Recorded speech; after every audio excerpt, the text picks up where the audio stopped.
Okay, good morning. Welcome to Number 969.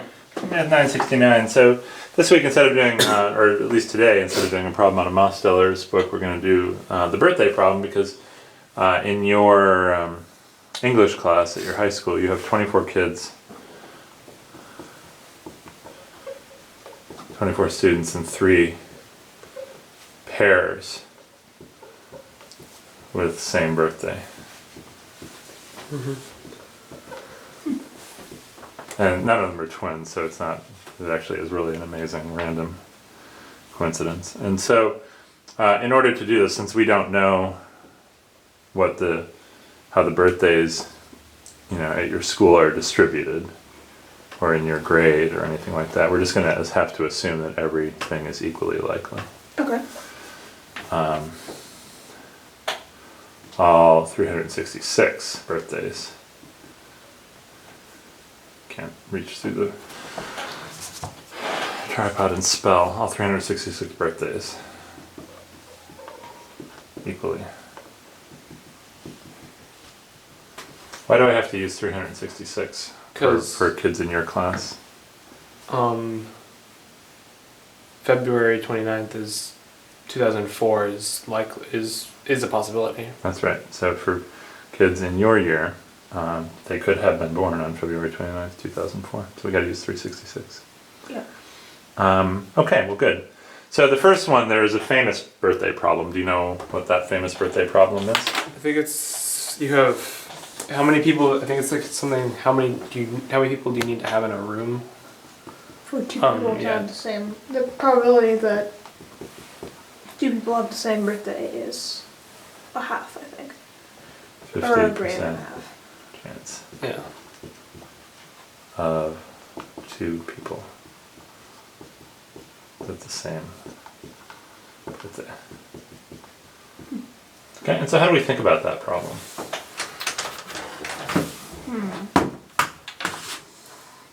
Well, and we could start with simple cases, like with 1, 2, or 3 people, and just look at what we would do. Yeah, we could. Well, I guess 2 is the first one. So how would you think about the problem with 2 people? Well, the first person just has it's like a birthday. It doesn't matter what his birthday is. Okay. Or their birthday is. So 1 doesn't matter. Person 1. Person 2 Put a has 1 there.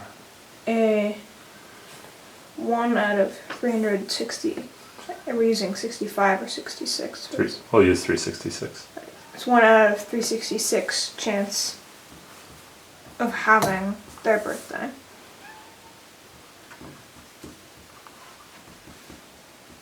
Okay, so 1 in 366 chance of matching. All right. So not too likely if you only have 2 people. Yeah. All right. What would you suggest we do here? So we could just make an equation of just fractions. We could just write some fractions out. Okay. So Better you writing than me. I can't. Sure. So I'm gonna say this first person is gonna match someone. So he's gonna have.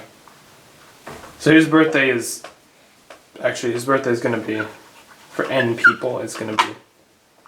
So his birthday is 1 of these n choices. So this is the number of choices we have for days, and this is the number of total days. Oh. Okay.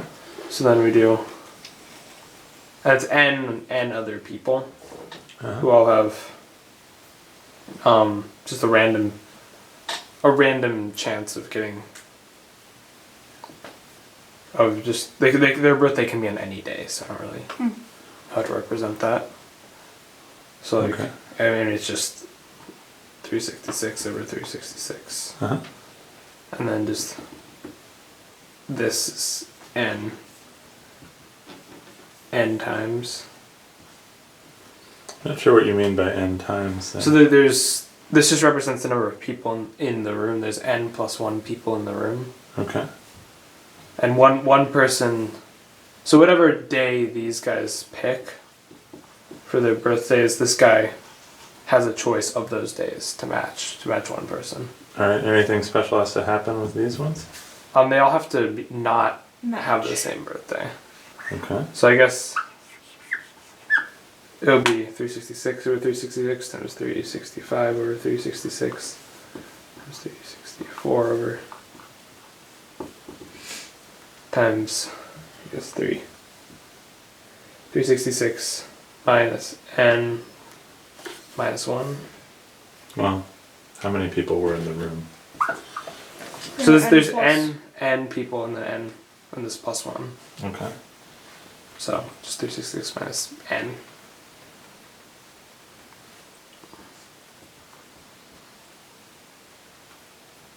Is that? Yeah. Okay. So this is an interesting approach. Unfortunately, it's going to lead us astray. But let's see what this says. Okay. So let's see what this says. We'll go to the computer and see what this says, and see what the number is. Okay. Okay.